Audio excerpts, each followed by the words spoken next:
Hey guys, Merry Hello! Christmas! Merry Happy Christmas! Christmas, everybody! Merry Christmas! We Got have my Alan monster energy Scanlon drink. from London. We have Artie in Canada, and I'm in Dublin. And we thought it would be a nice thing. It's been such a fantastic year that it would feel remiss of us not to do a mess we're in. Am I right? Yeah, Christmas you're we're absolutely in. right. A Christmas mess we're in, and I like your relaxed stance there. Hey, With your the only place I pillow. could do it in the hotel room. It's the only place I could do it. But yeah, it has been a fantastic year. We've had I wanted to try and go through it month by month, but maybe we can. I can't because I'm stupid and I couldn't figure out how to do it cleanly, and I didn't have much time to sort out a list. But it at the start of the year, I did a tweet saying 2023 is the year we defeat gender ideology. And we haven't quite done that, but we've certainly made a start. It's been a brilliant year. It has. It I has, think so. yeah. And like sorry, to skip to the end of the year first. A bunch of things have happened even in the last few days. I don't know if you noticed, but New Zealand is really turning around.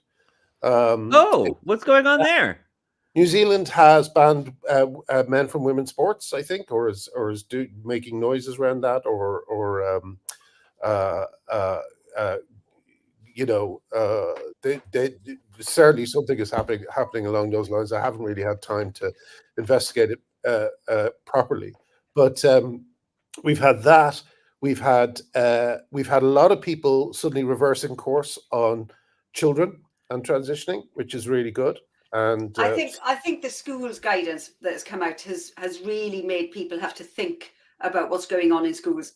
People who weren't really aware or just thought it was sort of something minor. I think the schools guidance has, it's really made people have to be aware of what's happening. Because again, I think this year is the year where so many more people joined in to say, hang on, this I can see something wrong. Slowly, bit by bit, people are putting their hands up and saying things. People who have presumably quite a lot of them have thought for a while. And I'm not entirely certain about this, but kept quiet. But I think this year, as people are just speaking out, and the more people that speak out, the more people that can speak out. Yeah, and we're getting a pincer maneuver now because it's like you just said, New Zealand, some of the most extremely progressive signaling places, Vancouver and Vancouver Island in Canada, and the San Francisco Bay Area, and now New Zealand and parts of Canada. The ultra woke places are the places where people are starting to get fed up. So you've got people who are just moderates about this who are getting concerned. And then you've got people who are ultra progressive who are like, no, I get it now. This is too much. So it's kind of closing in on both sides. Yeah. And how brilliant was it also to see Kemi Badenoch able to express completely the gender critical point of view in such a way that she basically just humiliated anyone who was trying to argue against it. I thought she was just excellent. Just not being prepared to accept the sort of lies that people have got so used to telling. People have got so used to telling lies and misrepresentation that they're actually quite shocked when people push back, because they're like, but hang on, but wait, but everyone else says this. This is the script. This is what people say. It was very, that is a lie. You are lying. That was one of the moments. I've said that. I've said that now so many times. People are seeing that you can say the truth and get celebrated and not punished for it. That's when the Berlin Wall collapses. When you challenge the Stasi and they have no power to stop you, that's when everybody says, oh, I get it now. I'm allowed to say you're a bloke, Yeah. And it's been a year of these kinds of moments. It's been great. It has. And again, and I think no matter what else Elon is doing to Twitter, the ability for us, I think it was midweek. I woke up because the puppy had woke me up at 5:15, and I logged onto Twitter because I was just sitting there trying to get puppy back to sleep, and I couldn't get on. And I thought, oh my God, this is taking me back to the days when the first thing in the morning I'd look at my account and think, oh, is it still there? Is it still there?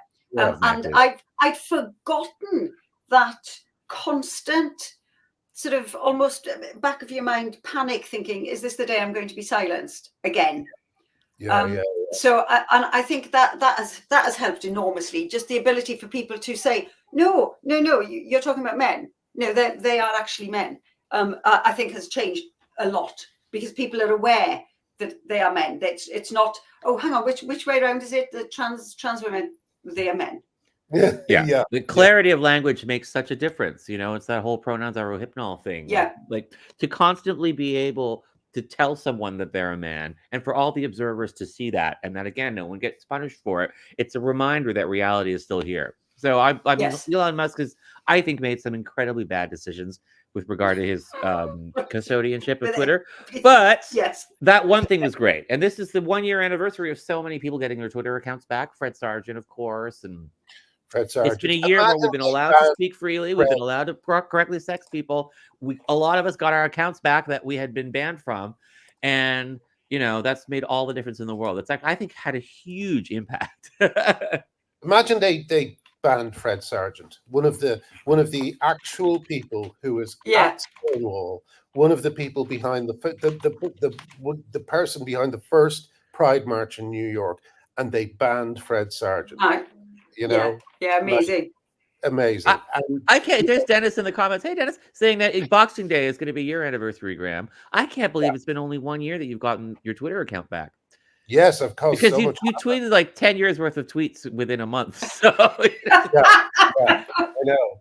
No, it's been great. It's been great. I mean, the only thing is I'm still shadow banned, and so there's still a search suggestion on. So it's been slightly frustrating in that side, but then again, you know, it's nice to just be in touch with everybody here and to communicate with like-minded people. So yeah, it's been good. Next year maybe they'll get on top of the continuing silencing, but unfortunately, I just don't think Musk, like a lot of people who are, I'm not sure how much on the right Musk is, but like a lot of people who are ostensibly on the right, he doesn't seem to think this is an issue. You know, he doesn't really seem to think that this is important enough to sort it out in terms of how silence. I think he sees it as a bit of an issue because he's he's very deliberate, but it's not everything for him. Like Posey Parker is still about, you know. And so am I. So it's I don't know. They don't. But that's the thing about a lot of the right. They only see gender ideology as one part of the whole, which it is. But however, I do think that with the mutilation of children, the destruction of women's rights, I do think it's the most important part of it. But you know, you can't really convince people because even on the right side of this, people still don't think women are just quite important enough to fight for. Do you know what I mean? It still does astound me that, you know, a lot, and I'm afraid there's a lot of gay men that come after me, and presumably they're coming at it from an angle of this is like gay rights too, and I'm just standing up for my trans siblings, but the vitriol from them, like this honestly, this last couple of days, it turns out that it's because India Willoughby went after the puppy. Like I posted a nice picture of the puppy, and suddenly there's tons of vitriol on my feed, and he'd gone and retweeted it saying, you know, they pretend to they have to show that they care animals because otherwise people are something like this. Obviously he's got me blocked, but he tagged me in so that despite, you know, as a coward that he is, you know, he wanted me to get the vitriol, but he didn't want me to have to see it from him. He didn't want me to see it from him. Yeah, why is it that you can tag people if you've blocked them? I've got people blocked and they can tag me in tweets. It's weird, but I don't know why that.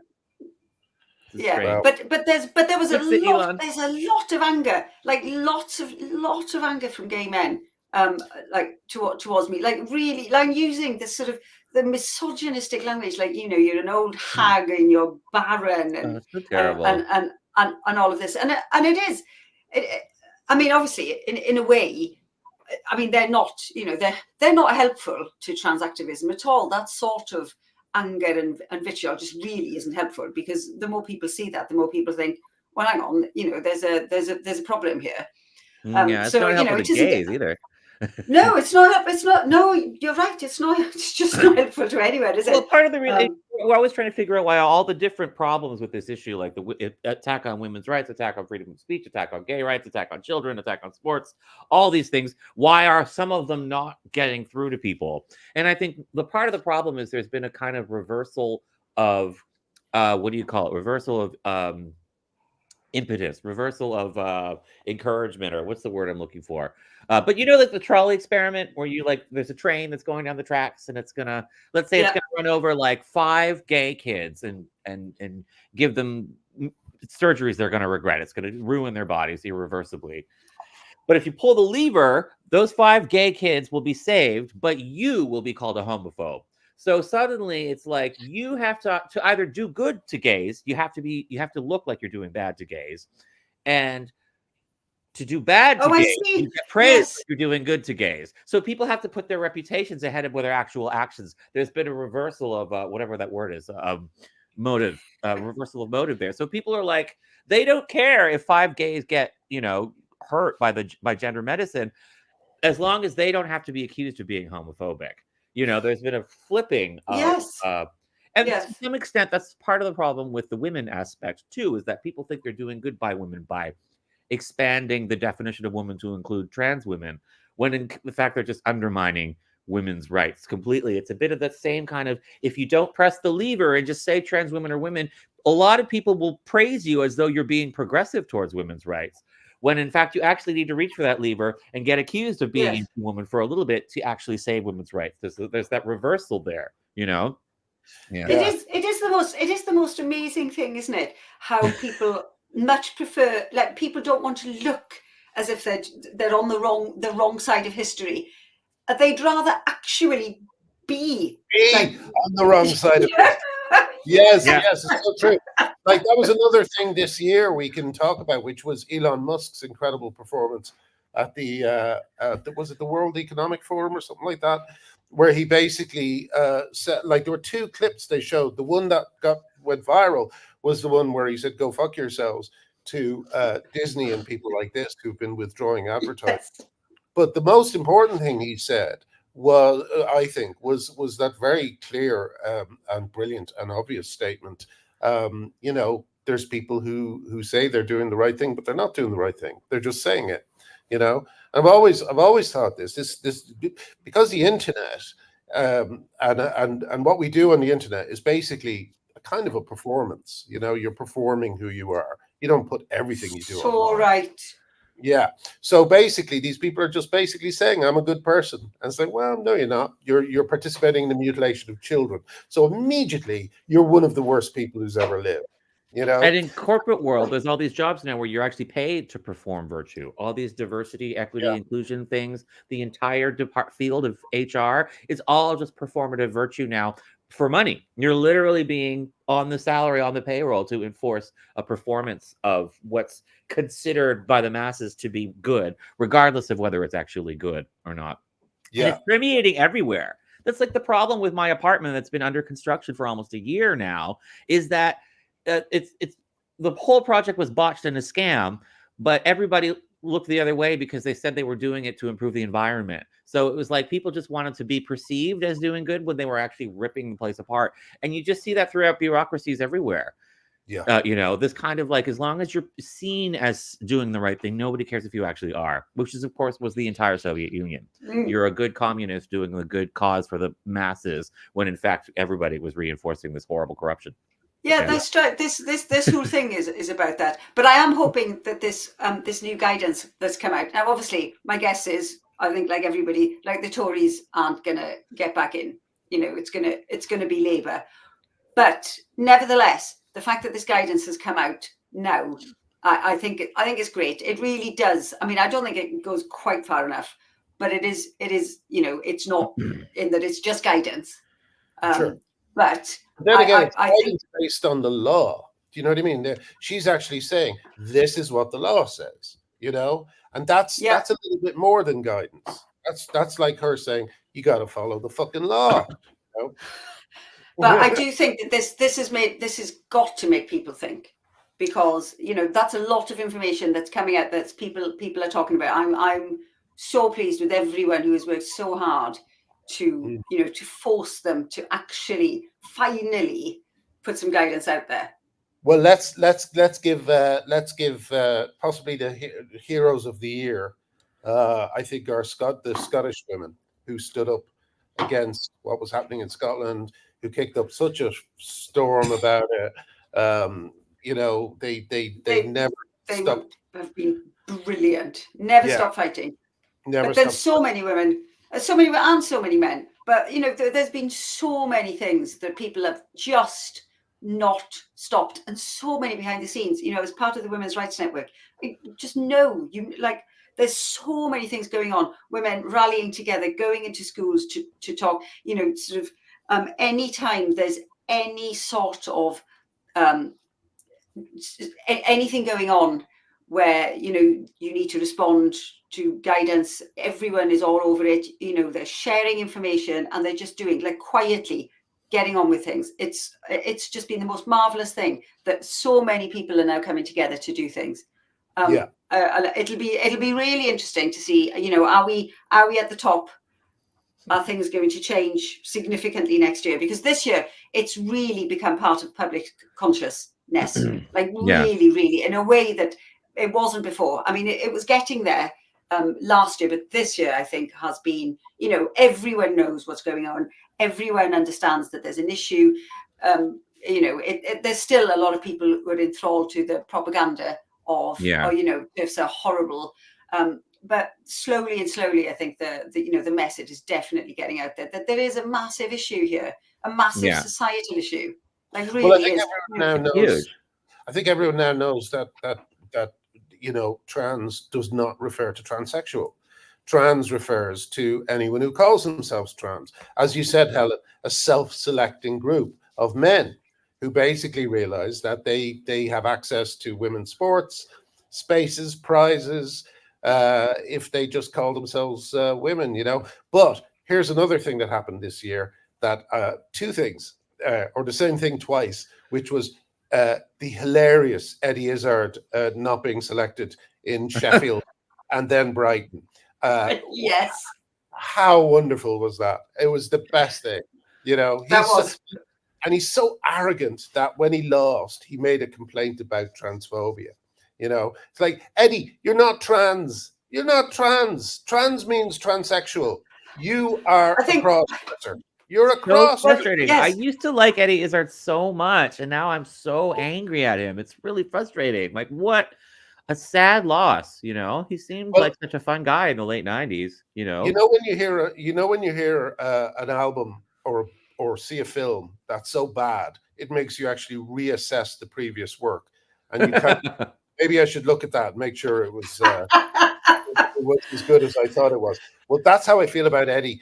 Like, I look back at all those kind of specials he did when he was wearing thigh-high kinky boots and all this sort of stuff, and I just think he was just pushing his fetish in our face. That's what he's always been doing, and it was only through getting into this debate that I kind of realized that, he's basically a fetishist who arouses himself by pushing his fetish on other people, So it was great that he was not selected. Well, I feel actually quite privileged to have been given the opportunity to reassess ideas that I once had, because of having to think through things so hard with this one, especially when people are saying to you constantly, no, you're on the wrong side,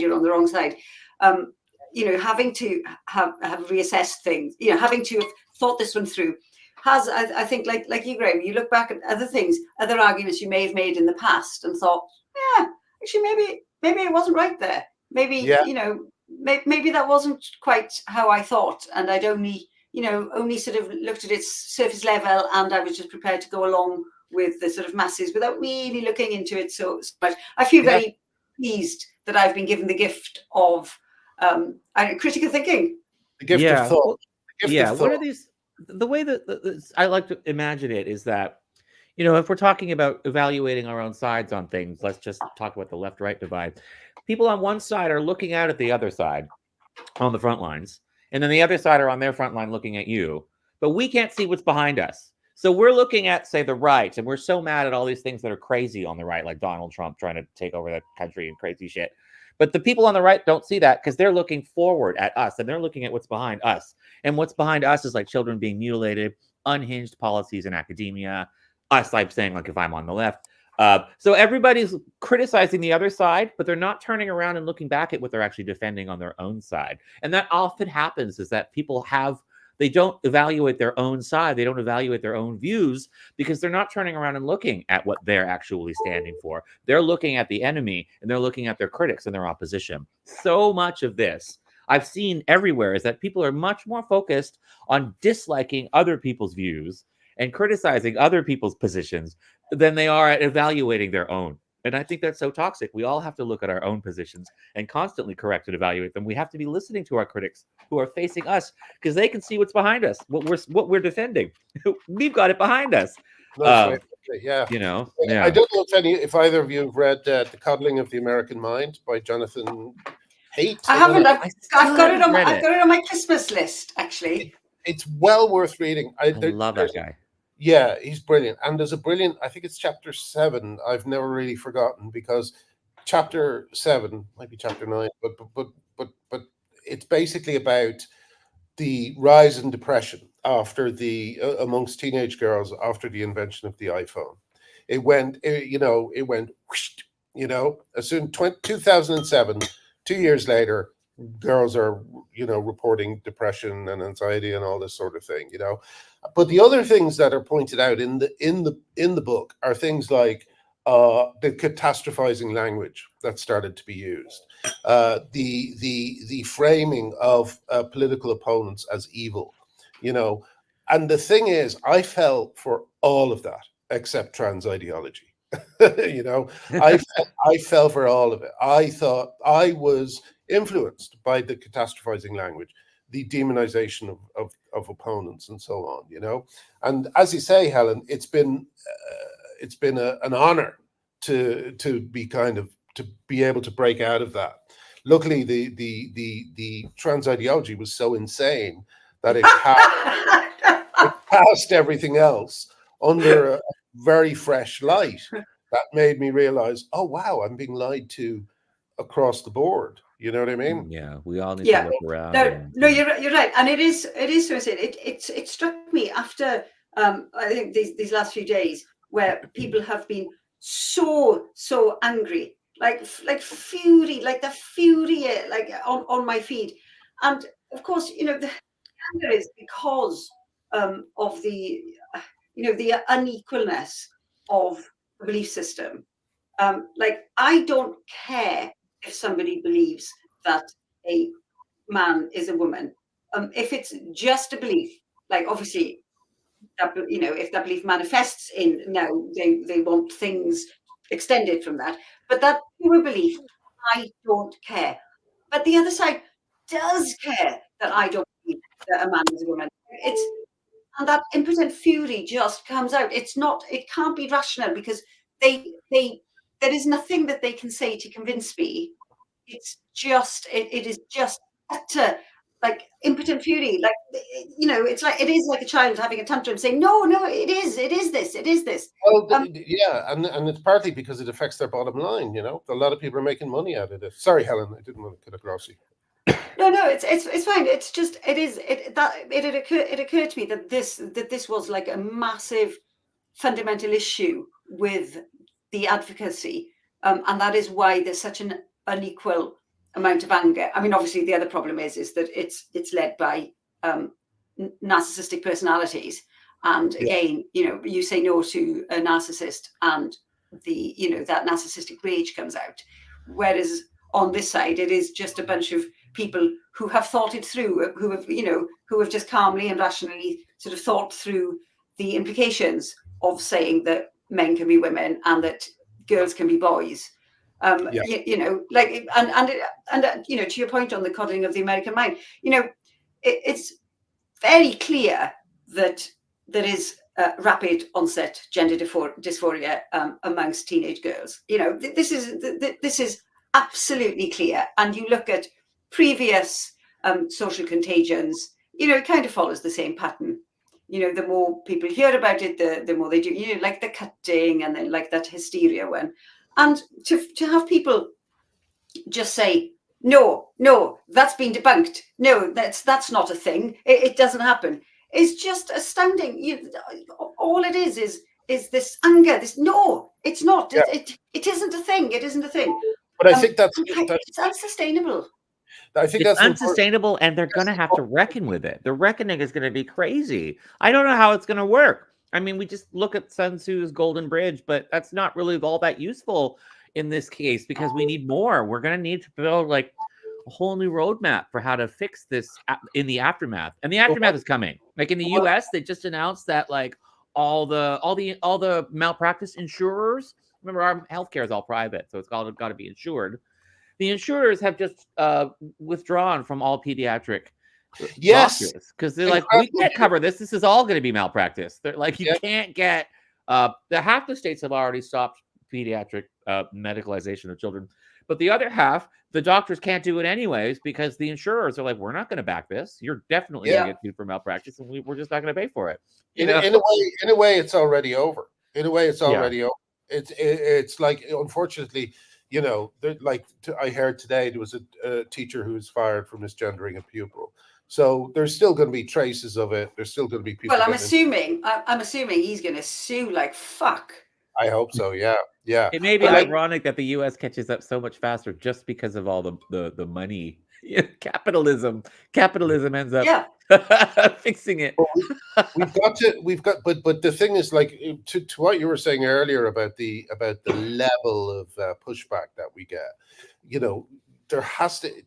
we have to basically, begging is now an actual profession on the internet. You have all these kind of trans-identified blokes who are putting up their Amazon wish lists and their Patreons and all this sort of thing, and it's always like the surgery that they're going to get at some point down the line, not quite now, but when I can afford it, and basically it affects their bottom line, and there's a lot of people who are going to be very worried that they're no longer going to be able to grift in the way that they used to. I don't think it can be underestimated the kind of power of grifting in this. The influence of it. Yeah, I think so. You see, you see things like I know the journal IE debunked it the other day, but even things like top surgery, I'm sure that a lot of the kids who are crowdfunding for top surgery are going to get it, but there's bound to be many as well who are just grifting, who are just kind of think, well, I'll raise a couple of £1,000 by saying that I'm going to get top surgery. You know what I mean? I checked that because I thought, well, this is interesting. There were absolutely thousands of them. Yeah. I don't know why people were saying no, there are only 18. No, it's just absolutely there were thousands. But someone pointed out that journalist on the journal IE, that's his thing. He is constantly saying, "Oh no, it's not happening. There's no kid. There's no males winning women's sports and stuff." That's basically his job, is to undermine the point of view. So it is what it is. They morally license themselves to do bad. This is happening. I think we shouldn't underestimate the kind of reckoning the left is going to have about their political angst. Oh, well, that kind of accomplishing most of their reasonable goals. The civil rights movements are done. Yes. To have been a liberal now puts you square in the center, and I don't think people can cope psychologically with suddenly being in the middle. So they have to keep running to the left and inventing new things to be angry about, essentially. Well, there's a sort of existential angst of what happens if you're a good progressive person and there's nothing to progress to because most sensible laws are already in place. And we're starting to see, most of the goals of the 20th century's civil rights struggles and the paradigm of 20th century liberalism versus conservatism have been shifted in the favor of liberals' social objectives. And a lot of this fallout you know, and all the extremes on the left have to do with that, have to do with people being like, wait a minute, I'm in the middle now. I don't have my whole life being in opposition to this other side. You know, I don't know how to live in that void, the unbearable lightness of having won all of the civil rights struggles. There's still a lot of work to do in terms of educating people, in terms of, you know, in terms of tolerance and things like that. It's odd, isn't it? Because honestly, you know, I'd really like this fight to be done so I could just go back to, I don't know, like playing music and things. I don't want a perpetual fight, but I'm afraid that, Artie, you're right. A lot of people do actually want a perpetual fight. It's, you know, it is part of their sort of their makeup, you know, their what makes them tick. Not just a perpetual fight, but also a kind of a more and more extreme version of certain stances. Like, one thing I think is brilliant.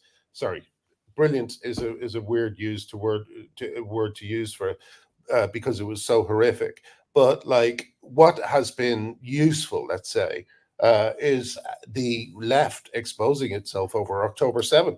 You know, like October 7 was the worst atrocity visited on Jews since the war. But even more than that, it was one of the worst atrocities visited on women and children since the Second World War. And the fact that the left have kind of dived into it with such glee, into defending what happened on that date, just shows how much they have been degraded by misogyny. They've basically allowed themselves to become so misogynistic that they can see images of women with their Achilles heel sliced away, and they can excuse it. So what's been useful, I think, has been the left exposing themselves as being morally. Well, I think, you know, well, they've just given themselves a whole lot more work to do. They've got a lot of misogyny to clean up, and they've got a lot of homophobia. It's all come back, you know. And of course, there's all the other social stuff. There's a lot of income inequality. There's a lot of work to be done still. There's lots of activism, but I think the kind of middle class academia, or upper middle class academia in the U.S., because the university is insanely expensive there, they're just not interested in that kind of stuff. They're interested in the kinds of battles they're interested in obsessing over are all but over for the most part. Sure. Yeah, at least they're established in the framework. Yeah. But it's not a fun fight, though, is it? You know, like poverty and homelessness. It isn't nearly as fun as, you know, being given license to shout at women on the internet and tell them that they're like barren hags, you know. And like some bloke said to me today, well, enjoy your forced birthing. Oh wait, you're a barren old hag, and you're like, how is this helpful? You know, this isn't helpful to trans people or women, but it's not helpful to gay people either, because, you know, people are just going to say, oh, you just fucking, like, you misogynist. I'm really afraid that things have got much better for gay people, and I'm afraid that this is taking it backwards. You know, because people are seeing it all as one lump, because the trans movement has deliberately piggybacked. You know, it is like that fucking cuckoo in the nest, isn't it? Yeah. And is now kicking out all the other chicks to be the supreme one. And people are like, yeah, I don't like this. I don't like it. Yeah, and you know, I mean, I've been walking around Dublin the last few days, and my God, the homelessness problem is a real issue. Dublin is a very strange city at the moment, and you know, you've got the usual thing. You've got like one part of Irish society that doesn't even seem to notice it's happening, and then you have this kind of like reality of walking down the road, and every 5 minutes there's someone asking for money, you know. And here's the thing I often think about this: if people are begging on the streets for money, right, how does that, I mean, it used to make sense because people carried cash, but people don't carry cash now. Everything's on cards and phones.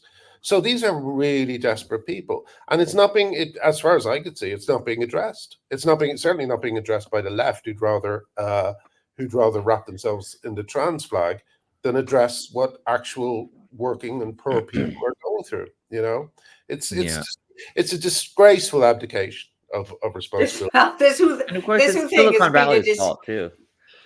Sorry? It's Silicon Valley's fault too. Ireland is awash in tech money, which has created wealth for some, but it seems to have disrupted the city and created an underclass who can't afford the rents anymore, which is the same thing that happened in the San Francisco Bay Area and the same thing that's happening right here in Toronto now to some extent. I hear San Francisco is just like a vision of hell on earth at the moment. It really is. It's like it's the new Detroit. Yeah. It's crazy. And the Detroit collapsed because the jobs collapsed and everybody fled because manufacturing went overseas and it went elsewhere. But San Francisco's the center of the most valuable industry in the world, and it's not thriving. It's turning into a hellhole. That doesn't make sense. How is it the wealthiest region in the world is the most collapsing socially? It's wild, Yeah. But it's because of wokeness. It's because of that unbearable lightness of liberalism succeeding and everybody being like, we need to push harder, defund the police, trans all the kids. Like, well, yeah, it's like why don't you use this incredible passion and brain power you have to make it so that there's only 2 people every 5 minutes begging for money? Do you know what I mean? It's pure privileged masturbation. Sorry, but it is. It's just left. That's what left-wing politics. It is. It is privileged onanism, isn't it? It really is. It's phenomenal. Anyway, I wanted to say, Graham, that lots of people who I'm buying presents for are getting a copy of your book this Christmas. Yeah. Well, I went they're going to be like, oh, yeah, thanks, Helen. It's still being hidden in Ireland anyway, It's like the fucking like memoir of one of the blokes who wrote Father Ted, and you basically wouldn't know it exists, You can't find it in Ireland. It's not in the shops. Like a friend of mine went into one today in Eason's and couldn't see it in Irish authors, couldn't see it in memoirs, couldn't see it anywhere. Finally found one single copy hidden downstairs in the basement, So, but like we kind of expected that. We knew that was coming, and I genuinely think that, as long as it keeps selling and it kind of has a steady sale, then we'll be okay, But I found a copy straight away in a Waterstones in Canary Wharf. Oh, that's good. Some places are, but apparently that's the story in every shop. It's just a roll of the dice whether you get. Well, it depends on who the assistants are, presumably. Exactly. There's a war going on in every shop between, activists and people who it's everywhere. It's everywhere. It's everywhere. Every family, every friend circle, every workplace. This is an issue that's been simmering that people haven't been allowed to talk about. It's just totally crazy. Yeah. I can't believe it. Yeah, but like it's kind of it's still selling pretty steadily. Although a lot of the we're gonna have that thing where some shops will be returning copies of it and saying, yeah, we couldn't get rid of them, and it's because they're all hidden in the stockroom. It's just amazing. But it's a great book. It's a wonderful read, and everyone should go out. If you haven't got one yet, get one and get some for friends. It's a fun book. Yeah, lots of great writing tips too. So like it's a double feature. I'm very Nancy, and you've been writing more. Did you took some tips from Graham and decided that you were going to write? I did take some tips from Graham. Yes, I've been meaning to write for more over the last year, but I've been busy with trying to work on another big writing project. But yeah, I wrote a big essay that I'm pretty happy about. Trying to get it off my chest, trying to like find a way to explain this whole thing to somebody who doesn't know a way in. It's so easy to become like advanced that it's hard to step back and look at people who don't know what's going on. So I'm always thinking about the on-ramp for this, trying to create more on-ramps, more introductory level stuff, I'm not saying that's a really good idea. I'm not saying this lightly, Artie, but I think it's the best primer I've ever read to gender critical thought and explaining exactly what's going on in the trans debate.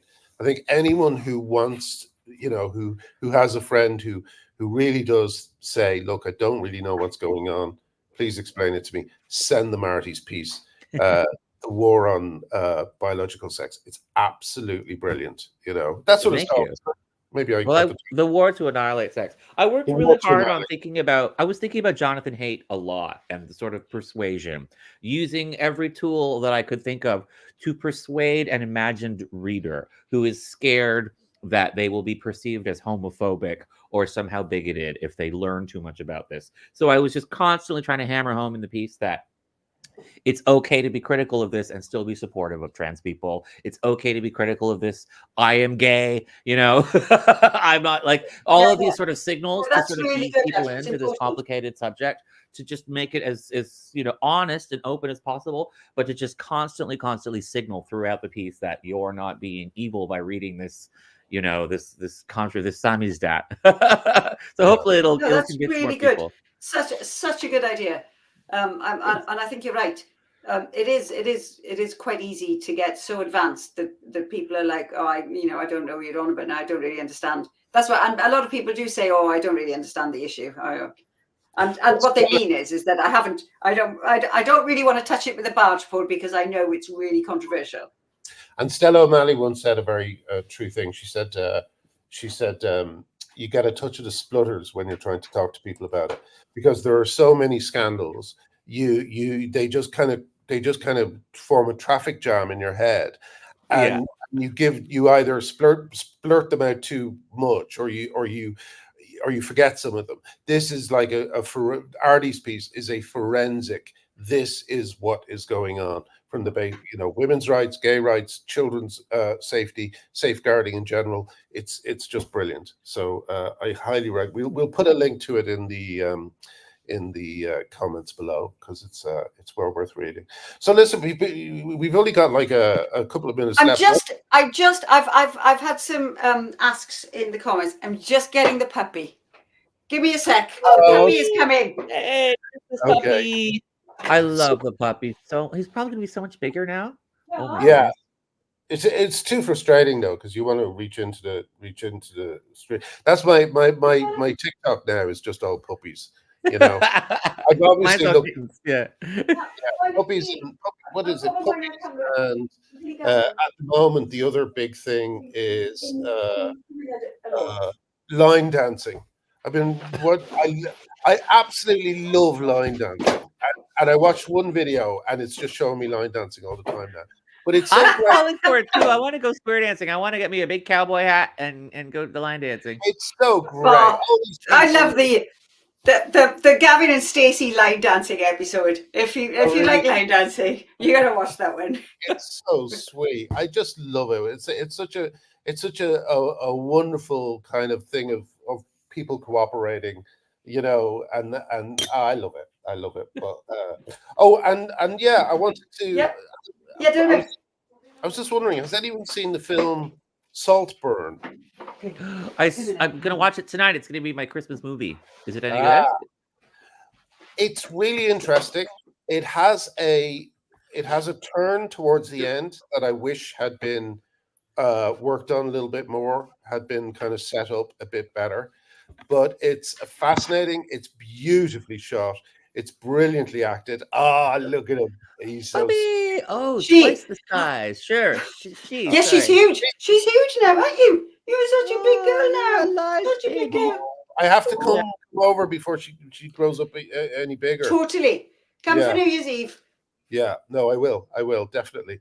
But yeah, no, it's an interesting film, because I was watching it and I was thinking, they're gonna claim this as a queer film, and but if you take away all that, it's a very, I don't know, it's interesting. If it is a queer film, it's the only work of art this movement has produced, but I don't think it quite is. It's I don't know. I'll have to watch. Yeah, I recommend. Don't watch it with kids. It's there are bits that are very gross and weird. Oh, my kids are all over. Anyway, I just thought it was like a gay romance. It's not just a gay romance on a university. No, it's much more. Yeah. It's very. By the way, you've misgendered the dog. Part two. I misgendered the dog. I'm calling the police. I'm sorry, puppy. Actually a little bit like I don't know if you know. Oh no, you know what? It's very. Don't give anything away. I won't give anything away. All I'll say is there was a ghost story, a novel that was written maybe about 10 years ago, that was quite big, and it's very like that. There was also a film made of it, but it does a similar thing. It's almost like an adaptation of that story. What? I just Yeah. thought it was going to be a happy university campus gay romance. I'm just going to watch Morris again tonight instead. I'll just No, keep watching that movie over and over again. there's two reasons you should watch it. The Irish actor in it. I can't love remember Barry Keoghan. Yeah. Barry Keoghan. He is a generational talent. He is absolutely astonishing, and he may well get an Oscar for this. It's a brilliant performance. I'm rooting for him as a person too. You know, he had a really scrappy, hard knock life in Dublin, and I like to see, a success story from someone who's had a rough childhood and upbringing. So Yeah. I'm rooting for you, Barry. And the other reason to watch it is I don't think I've seen a more beautifully shot film in years. It is gorgeous, and even if you don't like the movie, every shot is like a painting. It's well worth watching for that reason, I think, But That's good. But anyway, I have a puppy.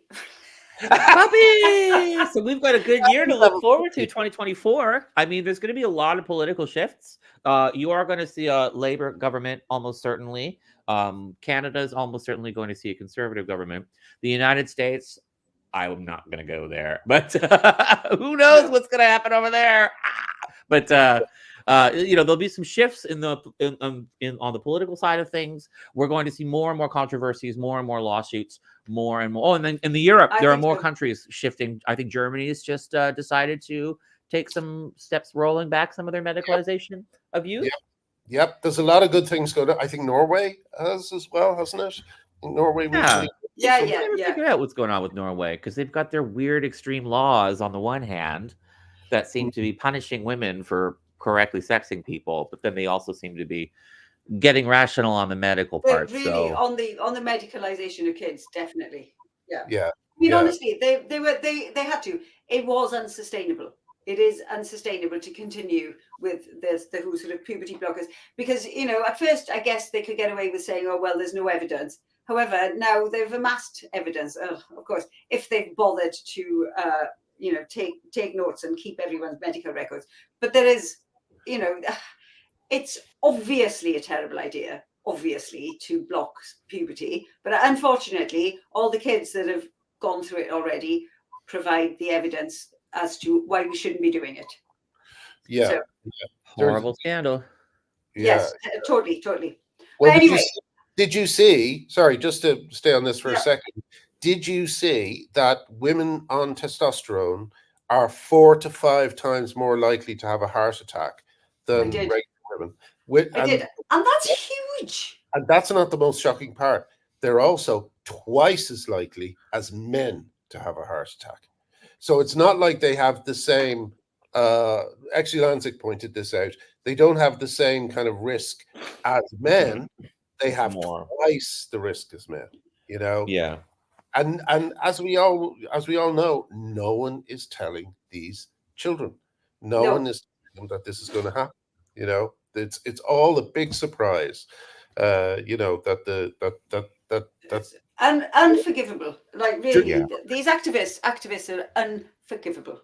Yeah, I think we really need to come back down to that sort of this is about biological sex thing, because it's so shocking how many people don't realize that this is about you're teaching children that they are literally the opposite sex, or that they are metaphorically the opposite sex. But whatever you're teaching them, it's totally unclear and fuzzy, but you are teaching them that sex isn't real. I think it's really important that we start hammering home, like, whether this is about people who believe sex is real and people who believe sex isn't real. There are so many people going along with this who are not aware that they're standing in a room full of people who literally don't believe sex is real. Yeah, I think that's true. Yeah. They have no idea that that's like when you join Scientology, you don't know everyone else believes in space aliens. That's what's going on here. You've got all these people, they're new to it, and they're like, yeah, trans rights. Like, you're standing in a room full of people who think biological sex literally doesn't exist, and you don't even know it. So we need to hammer that point home.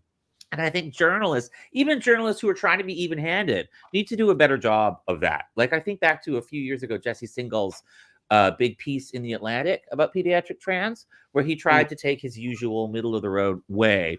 But he wasn't distinguishing between the experts who were saying, yes, give children all the sex changes, and the experts who were saying no, when if he had just asked them, what are your thoughts? What is your opinion on the facts of biological sex?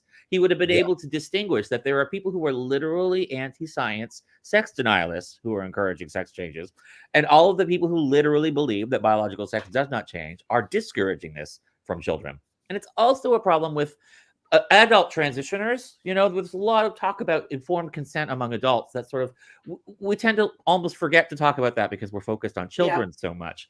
But the informed consent crisis is that these people are enthralled to an ideological view that sex isn't real.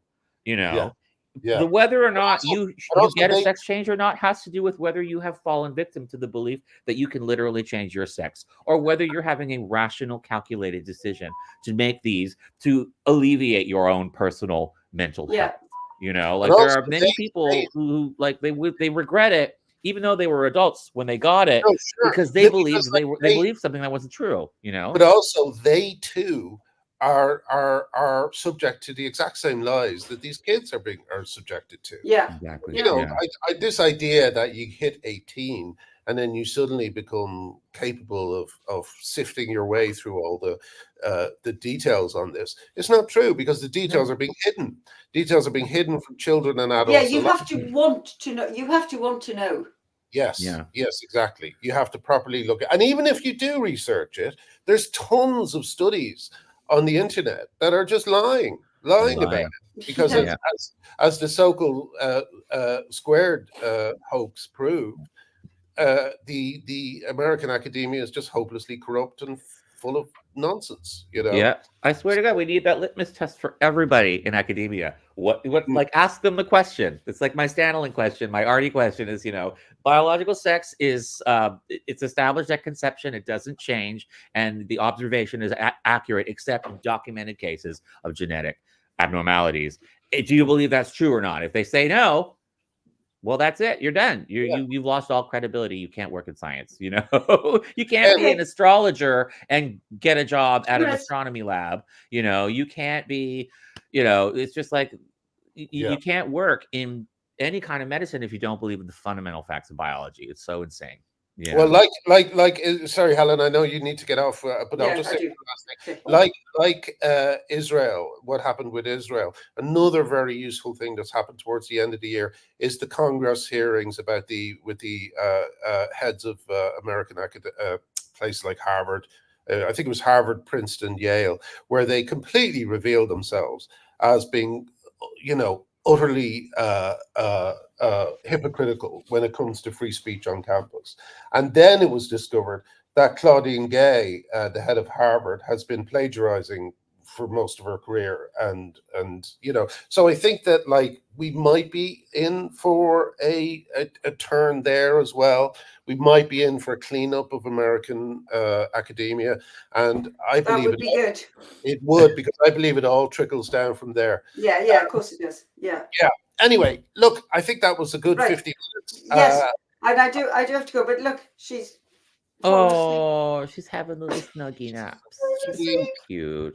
I'm just, as soon as I get back to England, I'm coming up in a taxi and I'm going to just sit there. Just leave me in a room and I will just sit with the puppy. With the puppy. Yeah. Anyway, well, Merry Christmas. Merry Christmas everyone. to all of you. Merry Christmas, everyone in the chat. Yeah. Yes, and thank you for all the kind words about my book, everyone. It's really appreciated. I've been seeing them, so thank you. And let's do a new. Merry Christmas, and here's to all of us working hard in a great year and to next year, and keep writing those letters and working hard to. It all matters. So take action in any way you can. 2023 was the year we put them on the run. And 2024 is the year when we clean up all the routed enemy. So that's okay. Merry Christmas. Merry Christmas. See you soon. Bye, guys. Bye. Like and subscribe. Read that essay of mine.